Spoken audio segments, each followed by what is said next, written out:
Guys ఈరోజు మనము UPSC institute directors ఎవరైతే ఉన్నారో కొంతమంది నన్ను తొక్కేసేయాలి, నా ఛానల్ లేపేసేయాలి, ఇంకొంతమంది ముందుకెళ్ళి లాస్ట్ సాటర్డే నాకు కాల్స్ కూడా వచ్చాయి. 3-4 కాల్స్ చేసి మీ సంగతి చెప్తాము అన్నట్లు అనే విధంగా మాట్లాడి ఫోన్ చేసి బెదిరిస్తున్నారు.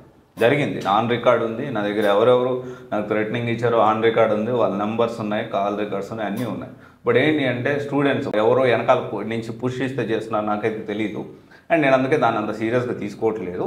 అండ్ ఇన్స్టిట్యూట్ డైరెక్టర్స్ ఎవరైతే నన్ను తొక్కాలని చూస్తున్నారో మీకు ఒకటే చెప్తా ఉన్నా, ఏంటి అంటే సివైసి అనేది ప్రశ్నించడానికే పెట్టిన ఒక సంస్థ.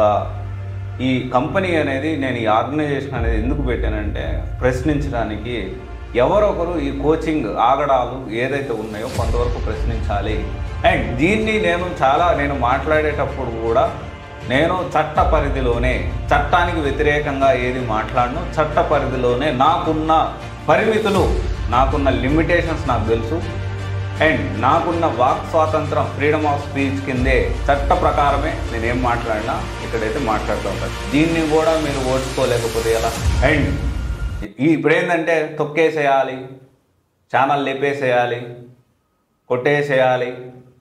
నేనేమన్నా మీ దగ్గర పనిచేసిన ఫ్యాకల్టీ అనుకుంటున్నారా, లేకపోతే మీ దగ్గర పనిచేసే ఎంప్లాయీస్ అనుకుంటున్నారా భయపడిపోవడానికి? మీకు తెలియదేమో, నేను చాలా మొండోండి, మామూలు మొండోండి కాదు, నేను చాలా మొండోండి. అండ్ ఈరోజు సివైసి అనేది ఒక 94,000 ఫాలోవర్స్ ఉన్నారు, 1,30,00,000 యూజర్షిప్ ఉంది మాకు. నేను వీళ్ళని చూసుకొని, లేకపోతే ఇంతమంది ఫాలోవర్స్ ఉన్నారు కాబట్టి నా వాయిస్ ఇలా ఉందని మీరు అనుకోవద్దు. ఇవి 0 ఉన్నా కానీ స్టార్టింగ్లోనే 4.5 సంవత్సరం అవుతుంది ఇప్పటికి సివైసి మొదలుపెట్టి. ఫస్ట్లో కూడా ఇదే టోను, ఇప్పటికీ ఇదే టోను, ఎప్పటికీ ఇదే టోను మారదు. ఒకరిని చూసుకొని వచ్చిన ధైర్యం కాదు, నేను చేసే పని మంచిది అండ్ నాకు మనోధైర్యం ఎక్కువ. అండ్ 2 కేటగిరీస్ ఉంటారు, భయపడి వెనక తగ్గేవాళ్ళు, మనోధైర్యంతో ముందుకెళ్ళి మొండిగా ముందుకెళ్ళారు. నేను 2వ కేటగిరీ, మనోధైర్యంతో మొండిగా ముందుకెళ్తాను. ప్రశ్నించడానికే సివైసి అనేది పెట్టాను. అందరికంటే పవర్ఫుల్ ఏంటి? మన రాజ్యాంగం. రాజ్యాంగం మనకు కల్పించిన హక్కు చాలా పవర్ఫుల్ అనే విషయం ప్రతి ఐఏఎస్ ఇన్స్టిట్యూట్ డైరెక్టర్ గుర్తుపెట్టుకోవాలి.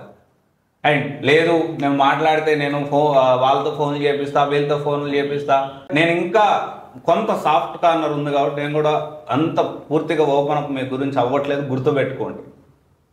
అండ్ మేము ఫోన్ చేసి బెదిరించేస్తాము, అది చేస్తాము, ఇది చేస్తామంటే ఎంతవరకు కరెక్ట్ చెప్పండి, ఆలోచన చేయండి.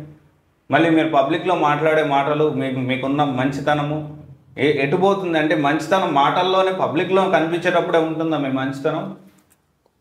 లేకపోతే మాటల్లో మాత్రమే ఉంటుందా? నిజంగా లేదా మీ దగ్గర? మీరు పని మీరు చేయండి, నా డ్యూటీ నేను చేస్తాను. ఎవరైతే స్టూడెంట్స్ మీకు డబ్బులు కట్టారో ఆ డబ్బులు న్యాయంగా చేయడానికి ప్రయత్నం చేయండి. నిజంగా మీరు న్యాయం చేస్తుంటే నాలాంటి వాళ్ళు 100 మంది మీ గురించి బ్యాడ్గా మాట్లాడినా మీ దగ్గర వచ్చి పిల్లోడు జాయిన్ అవుతారు. ఇన్ఫ్యాక్ట్ చెప్పాలి అంటే నువ్వు ఆ ఇన్స్టిట్యూట్ గురించి మాట్లాడుతున్నావని మళ్ళీ నన్ను పట్టించుకోవడం వదిలేస్తారు. నాలాంటి 100 మంది రావచ్చు. మీ దగ్గర నిజంగా కంటెంట్ ఉందా? నిజంగా మీరు సరిగ్గా కోచింగ్ ఇస్తున్నారా? నిజంగా ఎస్పెషల్లీ యూపీఎస్సీ గ్రూప్ 1 గ్రూప్ 2 గురించి మాట్లాడుతున్నా నేను. నిజంగా మీ దగ్గర ప్రాపర్గా కోచింగ్ ఇస్తుంటే, మీది మాఫియా కాకపోతే, మీరు నిజంగా జెన్యున్గా పిల్లల కోసం కష్టపడుతుంటే, నేను చెప్పినా చెప్పకపోయినా, అది బాగుందన్నా బాగలేకపోయినా నీ దగ్గరకు వచ్చి జాయిన్ అవుతారు. ఇది నిజం. అలా వదిలేసేసి నేను ఒక మాట, నేను అసలు ఎలాంటి చట్ట పరిధులు లేకుండా చాలా లిమిటేషన్తో మాట్లాడుతాను, నేను తక్కువ లేకపోతే ఎలా? అంటే ఎవరిని ఎవరు బెదిరించాలనుకుంటున్నారండి? బెదిరిస్తే భయపడే వాళ్ళు ఎవరు లేరు ఇక్కడ. ఎంతో కొంత నాకు నాలెడ్జ్ ఉంది, నేను చదువుకున్నవాడిని, ఎంతో కొంత చట్టం మీద నాకు కూడా కొంత అవగాహన ఉంది. మీరు క్లాసులు చేస్తారు కదా, ఒక బ్యూరోక్రాట్స్ని తయారు చేసేవాళ్ళు, మీకు తెలియదా చట్టం? చట్ట పరిధిలోకి ఏది వస్తుంది, చట్ట పరిధిలోకి ఏది రాదు, ఏది లిమిటేషన్ దాటి ఉందని మీకు తెలియదా? ఒకరిని తొక్కేయాలి. గుర్తుపెట్టుకోండి, మీరు తొక్కాలని చూస్తే అంతకంతకు ఎదుగుతారు. మీరు తొక్కాలని చూస్తే నేను ఇంకా ఎంత బలం పెడితే పైకి ఎదగాలి, ఇంకెంత ముందుకు వెళ్ళాలి అనే దృఢ సంకల్పం, మనోధైర్యంతో ఉండేవాడిని మనిషి నేను. మామూలు అంటే ఇవన్నీ నేను చిన్నప్పుడే చూశానండి. చిన్నప్పుడే పోలీసులు కొత్త కాదు, పోలీస్ స్టేషన్లు కొత్త కాదు. ఇప్పుడేదో మీరు ఏదో ఫోన్లు చేపించేసి ఇంకోటి చేపించేస్తే భయపడే ప్రసక్తే లేదు. అలాంటి పరిస్థితి అస్సలు లేదు. గుర్తుపెట్టుకోండి. నాకు వాళ్ళు తెలుసు, నాకు వీళ్ళు తెలుసు. ఎవరు బెదిరిస్తున్నారు? మనం ప్రజాస్వామ్యంలో ఉన్నామా? మీరు బ్యూరోక్రాట్స్ని తయారు చేస్తున్నారా, లేకపోతే మీరు కోచింగ్ ఇన్స్టిట్యూట్ నడుపుతున్నారా, లేకపోతే గుండాయిజం చేస్తున్నారా? ఓకే, నేను వీడియో చేశాను, దాంట్లో తప్పు ఉంది, చెప్పండి. ఏ మిస్టేక్స్ ఉందో చెప్పండి, ఆ మిస్టేక్ గురించి మనం మాట్లాడదాం. I'm ready to rectify. మా గ్రీవెన్స్ వెళ్ళింది, ఫోన్ చేయండి. ఈ పాయింట్ దగ్గర మేము అగైనెస్ట్గా ఉన్నాము, ఈ పాయింట్ మాకు నచ్చలేదు, ఫోన్ చేయండి. మా గ్రీవెన్స్ వెళ్ళింది, మీకు నచ్చని పాయింట్ ఏందో చెప్పండి, తీసేద్దాం. లేకపోతే ఆ పాయింట్ కరెక్ట్ చేసుకుంటా నేను. పాయింట్ అక్కడ తప్పేం లేదు వాస్తవానికి. అసలు ఏమన్నా తప్పు మాట్లాడితేనే కదా. తాత అనేవాడు ఒకడు ఉంటే తల్ల అనేవాడు ఇంకోటి ఉంటాడంట. ఇప్పుడు నేను గొప్ప నేను చెప్పట్లేదు, నేను చాలా చిన్నోడిని. మీ అందరితో పోల్చుకుంటే ఏజ్ పరంగా చూసుకున్నా, మీ అంత డబ్బుల పరంగా చూసుకున్నా, మీ అంత పలుకుబడి పరంగా చూసుకున్నా నేను చాలా చిన్న వ్యక్తిని. కానీ నేను చేసే డ్యూటీ, నేను చేసే పని నేను చేస్తున్నా. మీరు చేసే డ్యూటీ మీరు చేయండి. ప్రశ్నిస్తే భయపెట్టేస్తా, భయభ్రాంతులకు గురి చేస్తా అంటే అస్సలు సమస్య లేదు, భయపడే సమస్య లేదు. అండ్ నేను బిజినెస్ చేయట్లేదు, నేను సమాజ సేవ చేస్తున్నాను నేను చెప్పట్లేదు. But at the same time నేను చేసే పనిలో కొంతమందికి మంచి కూడా జరుగుతుంది, స్టూడెంట్స్కి. ఓకే, ఇది ఒక్కసారి ఆలోచించండి. అండ్ విద్యార్థులందరూ కూడా యూపీఎస్సీ గ్రూప్ 1 గ్రూప్ 2 అనేది చాలా దారుణంగా తయారయ్యారు. కొంతమంది కోచింగ్ సెంటర్స్ స్టూడెంట్స్ని బెదిరించి, మాట్లాడితే ప్రశ్నిస్తే బెదిరించడం. నాకు వాళ్ళు తెలుసు, నాకు వీళ్ళు తెలుసు, తెలిస్తే ఏమవుతుంది, మీకు ఒకరు తెలిస్తే మాకు ఇంకొకరు తెలుస్తారు, అంతే కదా.